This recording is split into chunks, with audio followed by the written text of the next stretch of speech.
இந்த உலகத்துல ஒருவரை ஒருவர் கேலி செய்வதென்பது இயல்பாகிவிட்டது. அதாவது இவள் எவ்வளோ ஒல்லியா இருக்கா, இவங்க எவ்வளோ குண்டா இருக்காங்க, பார்க்கவே காக்கா மாதிரி இருக்கான் பாரு என உருவத்தை கேலி பண்றாங்கப்பா. இதையெல்லாம் விட இருக்கிறதுலேயே ரொம்ப கொடுமையானது என்றால், ஒரு அம்மா கிட்ட போய் அவங்களோட குழந்தைய பார்த்து ஏன் உன் குழந்தை இவ்வளோ ஒல்லியா இருக்கு, இதெல்லாம் பொழைக்கவே பொழைக்காது அப்படின்னு சொல்றதுதான். அப்படி சொல்லப்பட்ட ஒரு குழந்தை தான் நம்ம இனாகனப்ரே லுகாஸ்.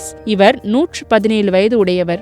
யார் இந்த இனாகனப்ரே லுகாஸ்? பிரேசிலை சேர்ந்த கன்னியாஸ்திரி. இப்போ உலகின் வயதான நபர். தனது 117 வயதிலும் ஆரோக்கியமாக இருப்பதற்கு ரகசியம் சோசர் விளையாட்டில் இவர் சுறுசுறுப்பாக ஈடுபட்டதுதான். இவருக்கு முன்னதாக உலகின் மிக வயதான நபர் என இடம்பெற்ற ஜப்பானை சேர்ந்த கேன் தனகா 119 வயதில் மரணம் அடைந்து விட்டார். ஆகையால் இப்போது ஒல்லியாக இருக்கிறதுனால பொழைக்கவே பொழைக்காதுன்னு சொல்லி உருவ கேலிக்கு ஆளான இனா உலகின் அதிக நாட்கள் வாழும் பெண்ணாக உருவெடுத்துள்ளார்.